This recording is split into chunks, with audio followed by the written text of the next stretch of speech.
Hello बेटा, good evening all of you. आ जाइए सभी फटाफट से, आप लोगों की फिजिक्स की क्लास स्टार्ट हो चुकी है और आज का जो हमारा टॉपिक होने वाला है वो है सेलों का श्रेणी क्रम संयोजन। लेकिन उसके पहले हम बात करेंगे सेलों के संयोजन की, कि कैसे आप अलग अलग सेलों को जोड़कर, अगर आपको प्रबल धारा चाहिए, अगर आपको अधिक मात्रा में धारा चाहिए, तो आप सेलों का संयोजन करके धारा की प्रबलता, धारा की मात्रा बढ़ा सकते हैं। ठीक है, डन। तो कुल मिला के कभी कभी विद्युत परिपथ में हमें प्रबल धारा प्राप्त करने के लिए सेलों का क्या करना पड़ता है, संयोजन। आए क्या बच्चे? मुझे कमेंट क्यों नहीं दिख रहे हैं यार? चलो फटाफट से कमेंट करके बताओ कौन कौन आ गया है। मुझे सिर्फ सर का कमेंट दिख रहा है, वी विल स्टार्ट सून। पता नहीं क्या दिक्कत होगी, या बच्चों ने कमेंट नहीं किया। चलिए स्टार्ट करें बच्चा। आज का जो हमारा टॉपिक है वो है सेलों का संयोजन। जब हमें किसी विद्युत परिपथ में जब हमें किसी विद्युत परिपथ में प्रबल धारा प्राप्त करनी हो, ठीक है, प्रबल धारा प्राप्त करनी हो, प्राप्त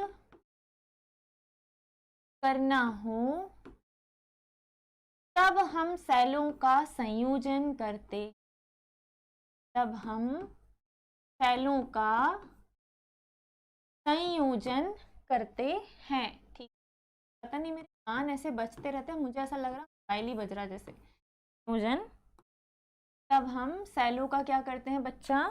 सेलों का संयोजन करते हैं। अब याद रखिएगा कि सेलों का संयोजन जो है बेटा, सेलों का संयोजन, यह संयोजन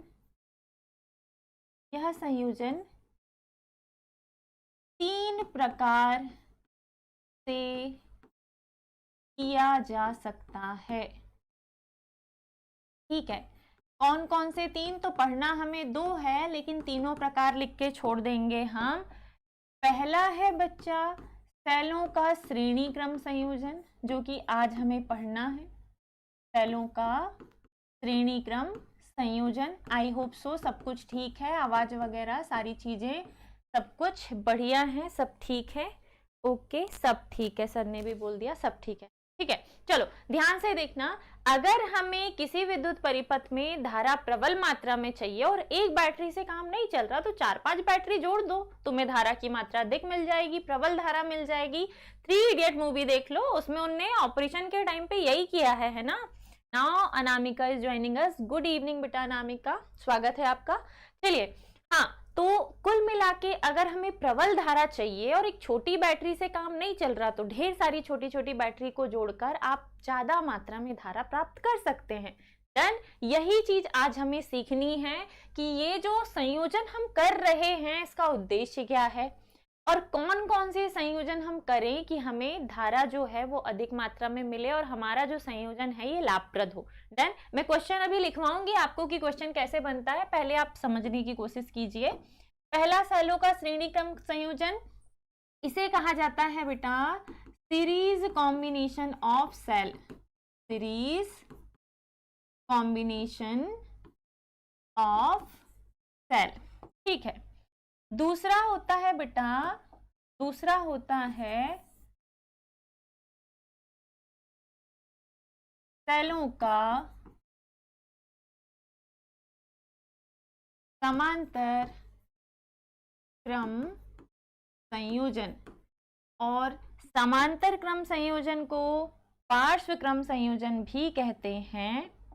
समांतर क्रम संयोजन को पार्श्व क्रम संयोजन भी कहते हैं। तो दूसरा जो संयोजन है इसे कहा जाता है समांतर क्रम संयोजन या parallel combination, parallel combination of cell. ठीक है, थर्ड है बेटा, अरे क्या दिक्कत हो गई भाई? चाहता ही नहीं है कि मैं लिखूं, है ना, बार बार गायब हो जा रहा है। ठीक है, कोई बात नहीं, फिर से लिख देते हैं मैडम, आप पेन चेंज नहीं कीजिएगा प्लीज। समांतर क्रम संयोजन। और तीसरा है बेटा मिश्रित क्रम संयोजन। तीसरा है मिक्स्ड कॉम्बिनेशन ऑफ सेल, जिसे कहा जाता है मिश्रित क्रम संयोजन। और आज जो हम पढ़ने वाले हैं वो है सेलों का श्रेणी क्रम संयोजन, यानी कि series combination of cell. Done. ध्यान से समझिएगा, ये तो हो गए संयोजन के प्रकार कि सेलों को हम किस किस प्रकार से जोड़ेंगे। तो सेलों का हम श्रेणी क्रम संयोजन करेंगे, समांतर क्रम संयोजन करेंगे, मिश्रित क्रम संयोजन करेंगे। आपको डेरिवेशन में सेलों का श्रेणी क्रम संयोजन पढ़ना है, समांतर क्रम संयोजन भी पढ़ना है। और क्वेश्चन आपको लिखना है, जो क्वेश्चन आपको लिखना है वो ये कि सेलों का श्रेणी क्रम संयोजन क्या है, इसका क्या बोलते हैं, सेलों का श्रेणी क्रम संयोजन क्या है। एक सेकंड क्वेश्चन देख लूं।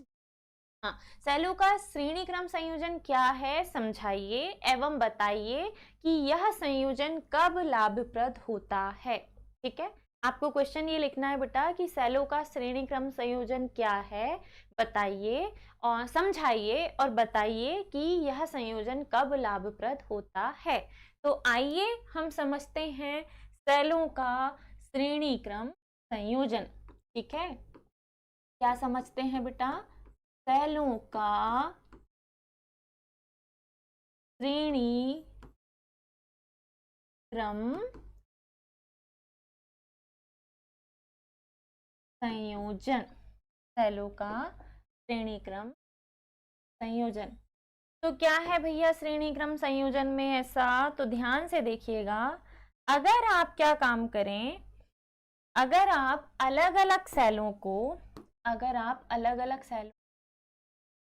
एक सेल, इस सेल का आंतरिक प्रतिरोध, दूसरा सेल, इस सेल का आंतरिक प्रतिरोध, तीसरा सेल, इस सेल का आंतरिक प्रतिरोध, और ऐसे करके आप ढेर सारे अलग अलग सेलों को एक लाइन में जोड़ते हैं, एक श्रेणी में जोड़ते हैं। ठीक है, पहला सेल लिया, इसका आंतरिक प्रतिरोध, दूसरा सेल इसका, तीसरा सेल इसका आंतरिक प्रतिरोध आपने लिया है। और आपने क्या किया है बच्चा,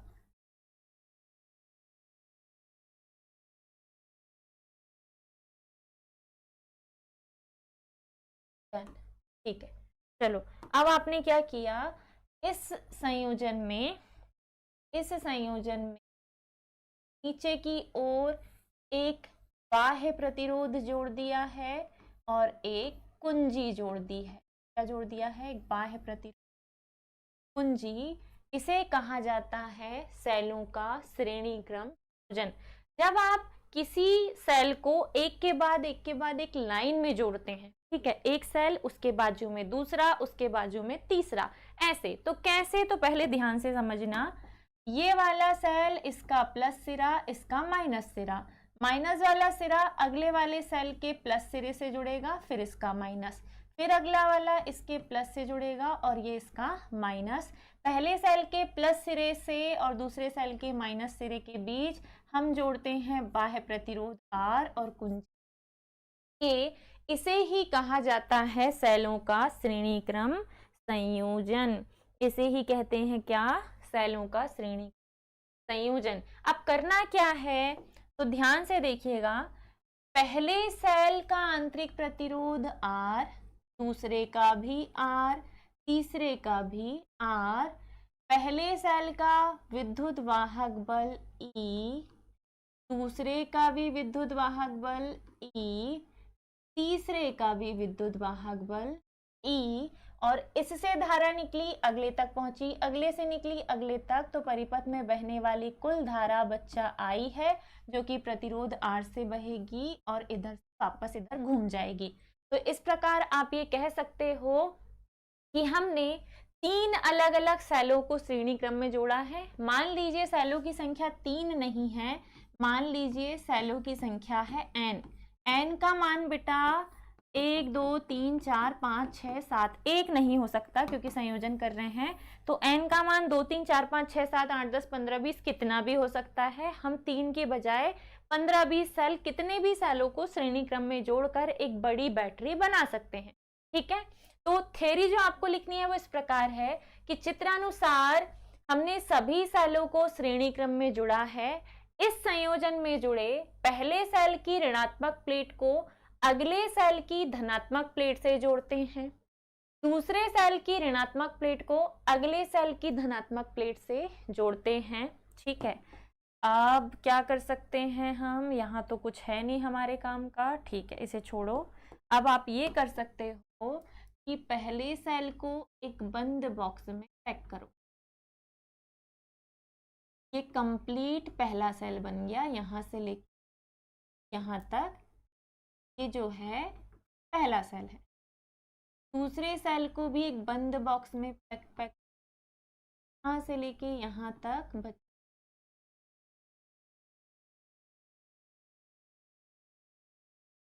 अगले सेल को भी एक बंद बॉक्स में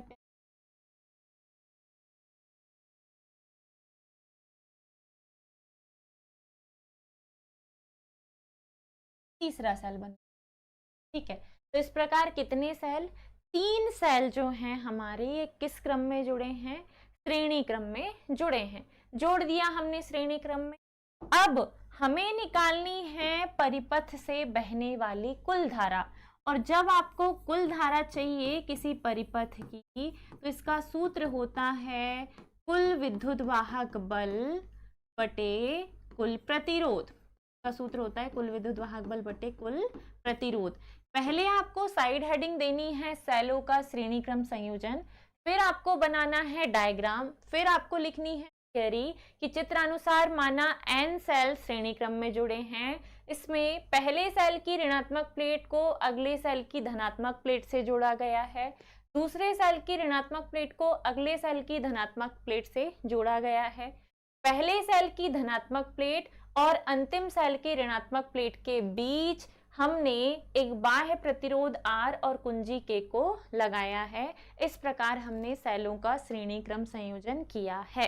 ठीक है, इस प्रकार हमने, क्या हो गया भाई, क्या दिक्कत है, नेट अटक गया क्या, मेरे इस पे अटक गई मैं।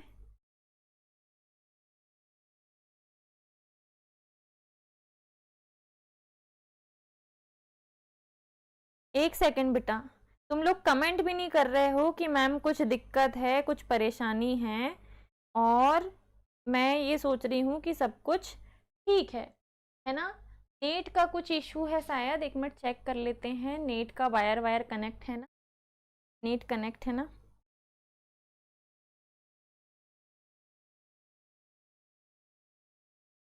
सर को बुलाती हूँ बेटा, रुकिएगा जरा, है ना।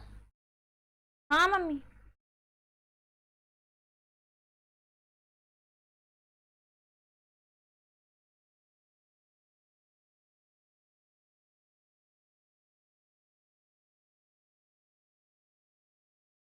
सर आपने चेक नहीं किया ये अटक रहा था तो,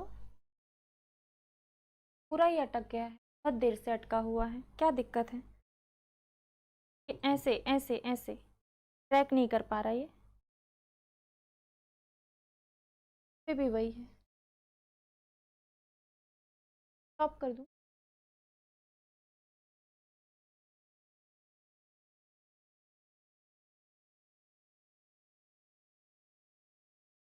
चलिए, कोई दिक्कत थी शायद, अभी चेक करना बेटा, अभी सब कुछ ठीक है ना, है ना। तुम लोगों ने लेट बताया, अदरवाइज पहले ही हम इसे फिक्स कर देते कि मैडम वीडियो अटक रहा है।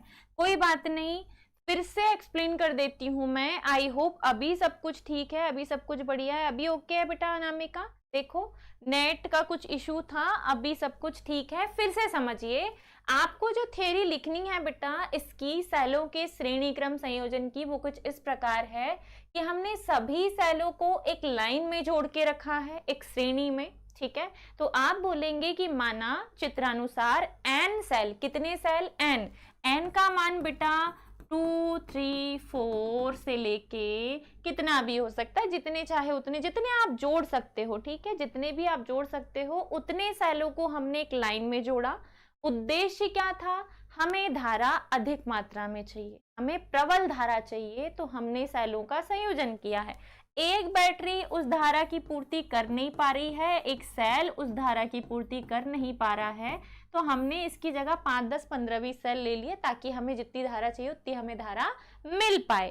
ठीक है, तो अब n सेल श्रेणी क्रम में जुड़े हैं, जिनमें पहले सेल की ऋणात्मक प्लेट को अगले सेल की धनात्मक प्लेट से जोड़ा गया है।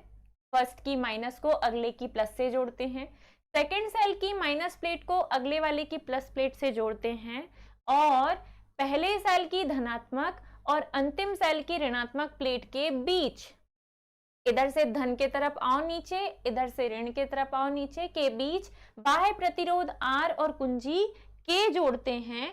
इसे ही कहा जाता है बच्चा सेलों का श्रेणी क्रम संयोजन। यही है सीरीज कॉम्बिनेशन ऑफ सेल। तो जब आपको इस संयोजन में धारा प्राप्त करनी हो तो अभी आप पहले ये निकालो कि सेलों का क्यों बेटा, परिपथ का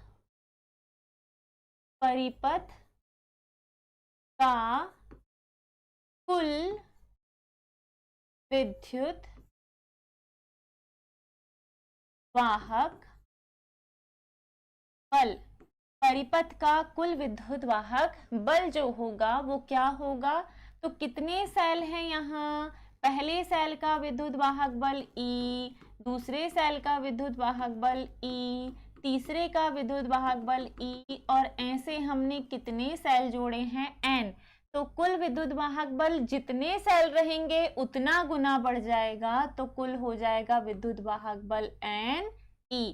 परिपथ का कुल विद्युत वाहक बल जो है, सेलों का कुल विद्युत वाहक बल ही परिपथ का कुल विद्युत वाहक बल होगा, और ये जो विद्युत वाहक बल है ये हो जाएगा बच्चा NE।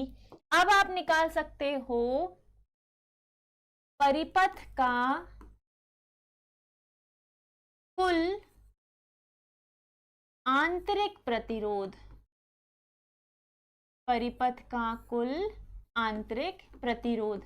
अगर आपको कुल आंतरिक प्रतिरोध चाहिए तो मुझे ये बताइए, पहले सेल का आंतरिक प्रतिरोध क्या है? R, दूसरे का भी क्या है? R, तीसरे का भी क्या है? R। सभी आंतरिक प्रतिरोध जो है वो किस क्रम में जुड़े हैं? श्रेणी क्रम में। और कल आपने श्रेणी क्रम संयोजन के लिए पढ़ा था कि कुल आंतरिक प्रतिरोध जो है वो सभी के आंतरिक प्रतिरोध के योग के बराबर होता है।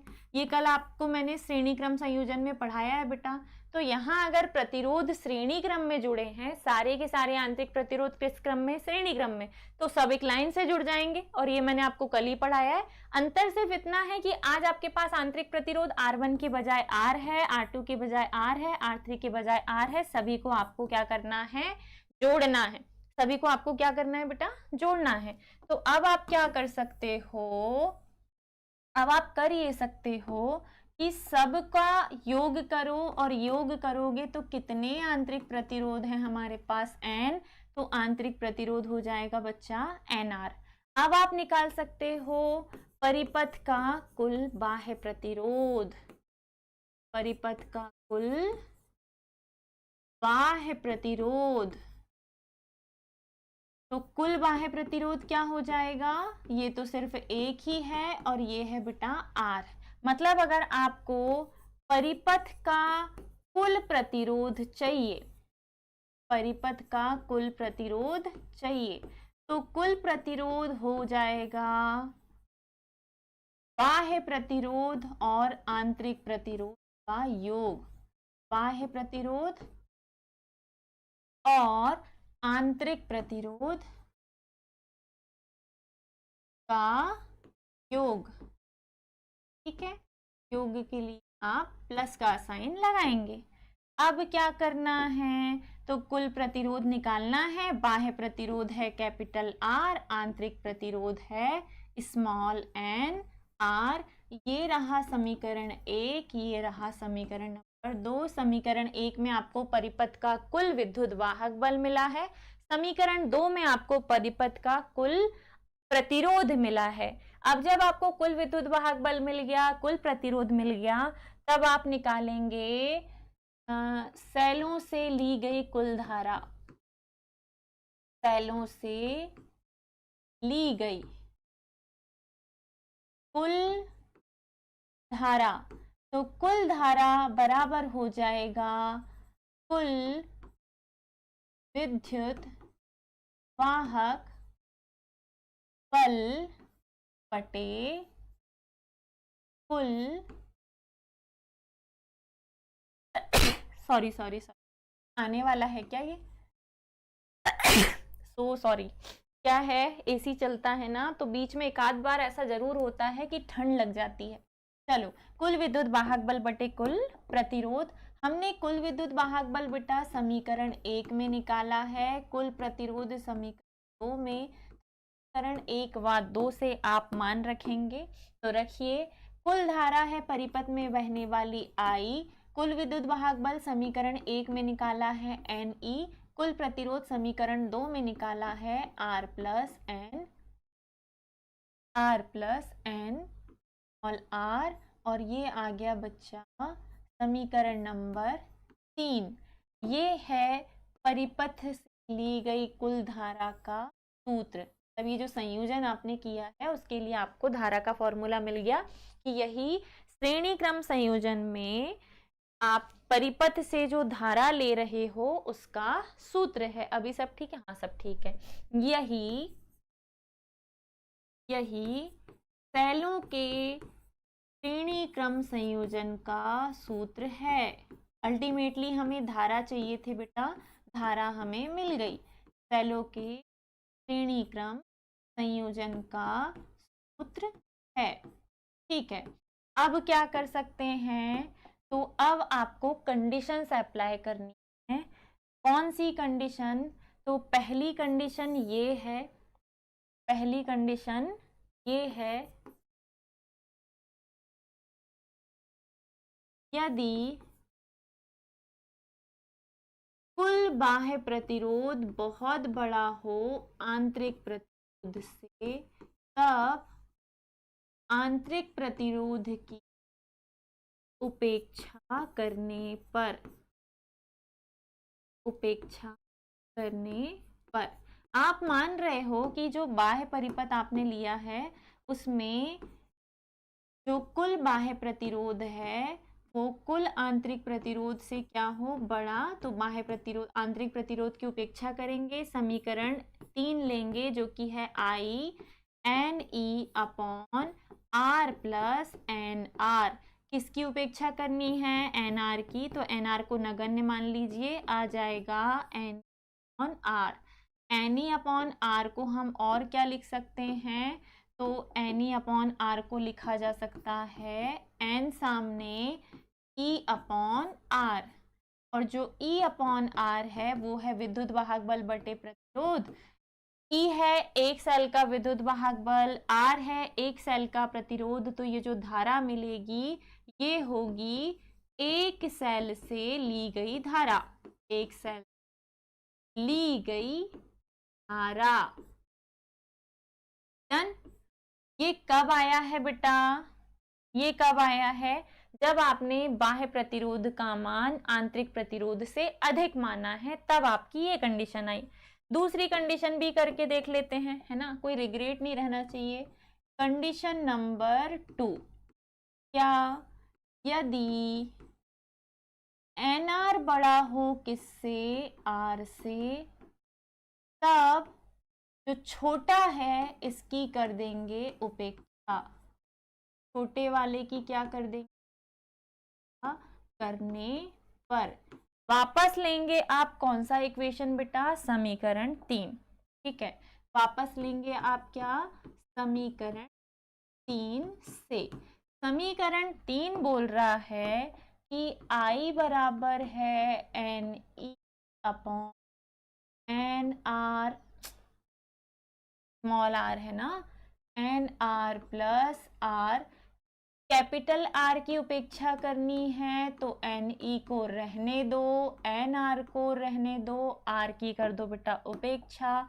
N से N कैंसिल, I बराबर बचेगा E अपॉन R। क्या बचेगा? I बराबर R की उपेक्षा कर दिए, ना। यहाँ पे आपने किसकी उपेक्षा किए थे, एनआर। एनआर की उपेक्षा करने का मतलब एनआर को हटाना, मैडम ने यहाँ पे स्मॉल आर गलती से ले लिया है बेटा, है ना। यहाँ जो बचेगा वो है कैपिटल आर, ठीक है। चलो कोई बात नहीं, गलती देखो एनआर की उपेक्षा करने का मतलब इसे नगण्य मान लेना, नगण्य मान लेना, तो एनआर हो गया 0, तो एनी अपॉन क्या बचेगा, एनी अपॉन बचेगा आर। एनी अपॉन आर का मतलब है एन, ई अपॉन हो जाएगा बेटा कैपिटल आर, एन सामने, ई अपॉन क्या हो जाएगा कैपिटल आर। ई है विद्युत वाहक बल, आर है प्रतिरोध, एक सेल का विद्युत वाहक बल बटे एक सेल का प्रतिरोध, आई बराबर होता है ई अपॉन आर, चाहे वो कोई सा भी आर हो, ये भी धारा का सूत्र है। एक आई बराबर होता है वी अपॉन आर, एक आई बराबर होता है ई अपॉन आर, ये ओम के नियम से है और ये सेल से ली गई धारा का सूत्र है। डन, ठीक है। तो दोनों एक ही चीज है, विद्युत वाहक बल विभवांतर एक ही है, बस द कंडीशन ये है कि जब आप सेल से धारा नहीं लेते तो विद्युत वाहक बल, जब आप लेने लग गए तो विभवांतर, बस इतना ही अंतर है। अब आपको क्या करना है, ई अपॉन आर आया, और ये जो आया है एक सेल से ली गई धारा है, ये सिर्फ एक सेल से ली गई धारा। पिछले वाले में एक सेल से ली गई धारा n गुना है, इसमें मतलब 10 सेल हैं और एक सेल से आपने 10 एम्पियर धारा ली, तो 10 और 10 का हो गया 100। लेकिन अगर एक ही सेल है और एक ही सेल से 10 एम्पियर धारा ली, तो इसमें कुछ गुना है क्या, नहीं। तो 10 एम्पियर धारा ज्यादा है या 100 एम्पियर धारा ज्यादा है, 100 एम्पियर, है ना। जब आपने सेलों की संख्या का गुणा किया तब आपको धारा का मान अधिक मिला। तो आप ये कह सकते हो कि लाभ आपको यहाँ हो रहा है, क्योंकि यहाँ आपको धारा का मान बच्चा ज्यादा मिल रहा है ना। यहाँ आपको धारा का मान कैसा मिल रहा है, ज्यादा। कब, जब बाह्य प्रतिरोध बड़ा है आंतरिक प्रतिरोध, ठीक है, जब बाह्य प्रतिरोध बड़ा है आंतरिक प्रतिरोध से। तो बाकायदा लिखेंगे आप, यह संयोजन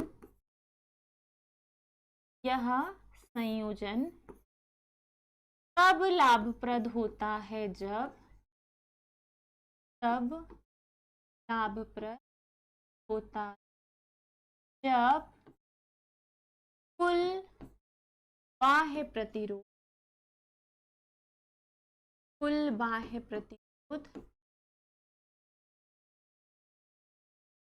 आंतरिक प्रतिरोध से बड़ा होता है, आंतरिक प्रतिरोध बड़ा होता। यह संयोजन तब लाभप्रद होता है जब कुल बाह्य प्रतिरोध आंतरिक प्रतिरोध से बड़ा होता है। आई होप सो आपको क्लियर है ना। आई होप सो आपको समझ में आया होगा, नहीं आया है तो कमेंट करके पूछो, मैं फिर से रिवाइज करवाती हूँ आपने किया क्या है। हम पढ़ रहे हैं बच्चा कि सेलों का संयोजन किस किस प्रकार से किया जाता है। तो आपने देखा कि सेलों का संयोजन 3 प्रकार से हम कर सकते हैं। प्रबल विद्युत धारा प्राप्त करने के लिए सेलों का संयोजन किया जाता है। एक बैटरी कम धारा दे रही है, 10 को जोड़ दो, धारा का मान बढ़ जाएगा। ये सिंपल सा कॉन्सेप्ट है। यहाँ पे आपने सेलों के 3 प्रकार के संयोजन लिखे हैं, श्रेणी क्रम, समांतर क्रम, मिश्रित क्रम।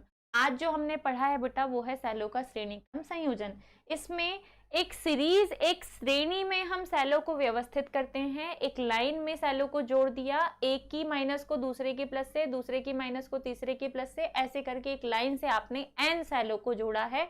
n सेलों की संख्या है जिसका मान कुछ भी हो सकता है, जितना भी आपको बोला जाए, ठीक है। और बाह्य प्रतिरोध R और कुंजी K भी आपने परिपथ में जोड़े हैं और परिपथ में बह रही है धारा I। अगर आपको इस परिपथ का कुल विद्युत वाहक बल चाहिए तो इससे धारा यहाँ पहुंची, इससे धारा यहाँ पहुंची, कुल विद्युत वाहक बल जो है वो एड ऑन हो रहा है, जुड़ते जा रहा है, तो कुल विद्युत वाहक बल हो जाएगा, टोटल इलेक्ट्रोमोटिव फोर्स जो हो जाएगा वो हो जाएगा Ni। परिपथ का कुल आंतरिक प्रतिरोध जो इंटरनल रेजिस्टेंस है वो R प्लस R n बार करोगे तो टोटल हो जाएगा NR, ठीक है। नाउ परिपथ का कुल बाह्य प्रतिरोध जो टोटल रेजिस्टेंस है, आउटर रेजिस्टेंस, वो क्या है बेटा, कैपिटल R। तो आप क्या कर सकते हो, अगर आपको कुल प्रतिरोध चाहिए टोटल रेजिस्टेंस चाहिए तो आउटर और इनर दोनों को जोड़ दो, बाह्य प्रतिरोध और आंतरिक प्रतिरोध दोनों को जोड़ दो। जब जोड़ोगे तो बाह्य प्रतिरोध कैपिटल आर, आंतरिक प्रतिरोध एन आर, दोनों को जोड़ दिया, समीकरण 2 मिल गया। 1 और 2 के मान आपको धारा के सूत्र में रखना है। धारा का सूत्र होता है कुल विद्युत वाहक बल बटे कुल प्रतिरोध सेलों के लिए, ठीक है। सेल से ली गई धारा कुल विद्युत वाहक बल बटे कुल प्रतिरोध, परिपथ का कुल विद्युत वाहक बल एनई है, कुल प्रतिरोध आर प्लस एन आर है। अब आप क्या कर सकते हैं, अब आप कर ये सकते हैं कि एन आर, ठीक है, ये डन, ठीक है। अब ये जो सूत्र आया है यही है सेलों के श्रेणी क्रम संयोजन का सूत्र। अब आपसे पूछा है कि बताओ कि इस संयोजन का लाभ हमें कब होगा, ठीक है, बताइए कि इस संयोजन का लाभ हमें कब होगा। तो कब होगा, तो देखिए कब होगा आपको देखना है। पहली बात, जब कैपिटल आर बड़ा है एनआर से तो एनआर की उपेक्षा करेंगे हम। एनआर की अगर उपेक्षा कर रहे हैं तो कैपिटल आर यहीं रह जाएगा, एनआर यहां से हट जाएगा, बचेगा N E upon capital R. N सामने ला लोगे तो बचेगा E upon R. E upon R एक सेल से ली गई धारा और ये हो जाएगी एन गुना। दूसरी कंडीशन, इसे पलट दो, एनआर को बड़ा मान लो आर से, उल्टा कर दो। अगर एनआर बड़ा होगा तो आर की उपेक्षा होगी, अगर आर की उपेक्षा हो गई तो बचेगा N E upon N R, N से N cancel, E upon R, और ई अपॉन आर सिर्फ एक सेल से ली गई धारा है। डन, ठीक है। तो आप खुद सोचो कि एक सेल से ली गई धारा ज्यादा है या 10 सेल से ली गई धारा, एक सेल से ली गई धारा ज्यादा है या 10 सेल से, तो आप खुद बोलोगे मैडम 10 सेल से। अगर वो एक लाइन में जुड़े हैं और 10 के 10 सेल आपको धारा दे दें तो धारा का मान बढ़ जाएगा। इसीलिए इसका उल्टा, जब आर बड़ा होगा एन आर से तब हमें इस संयोजन का लाभ होगा, ठीक है, तब हमें इस कंडीशन में हमें लाभ नहीं होगा। जब बाह्य प्रतिरोध आंतरिक प्रतिरोध से बड़ा होता है तभी सेलों का श्रेणी क्रम संयोजन लाभप्रद होता है। डन। तो आज का जो हमारा टॉपिक था बेटा वो था सेलों का श्रेणी क्रम संयोजन। आई होप आपको ये समझ में आया होगा। एक आध एग्जाम्पल न्यूमेरिकल का करते हैं हम, है ना, क्योंकि मैडम के पास एक ही पेज बाकी है। आज मैं पेज ऐड करना भूल गई, तो इस एक पेज में मैं आपको बताती हूँ। एक क्वेश्चन नोट डाउन कीजिएगा, लिखिएगा, दिया है और हम कर रहे हैं न्यूमेरिकल, ठीक है। दिया है सेलों की संख्या 5। क्वेश्चन लिखिए, 5 सेलों को श्रेणी क्रम में जोड़कर एक बैटरी बनाई जाती है। कितने सेल? 5 सेल। 5 सेलों को श्रेणी क्रम में जोड़कर एक बैटरी बनाई जाती है। क्वेश्चन लिखिएगा, 5 सेलों को श्रेणी क्रम में जोड़कर एक बैटरी बनाई जाती है जिसमें प्रत्येक सेल का विद्युत वाहक बल 1.2 वोल्ट, जिसमें प्रत्येक सेल का विद्युत वाहक बल 1.2 वोल्ट। सेलों की संख्या दी हुई है 5, प्रत्येक सेल का विद्युत वाहक बल 1.2 वोल्ट। आगे लिखिए, और आंतरिक प्रतिरोध 0.5 ओम है। आंतरिक प्रतिरोध मतलब स्मॉल आर, आंतरिक प्रतिरोध 0.5 ओम है, ठीक है। आगे ओम है। इस बैटरी को 57.5 ओम के, इस बैटरी को 57.5 ओम के बाह्य प्रतिरोध के साथ जोड़ा गया है। जो बाह्य प्रतिरोध है बेटा वो कितना है? 57.5। 57.5 ओम के बाह्य प्रतिरोध के साथ जोड़ा गया है। तो बैटरी से ली गई कुल धारा की गणना कीजिए। बैटरी से ली गई कुल धारा की गणना कीजिए।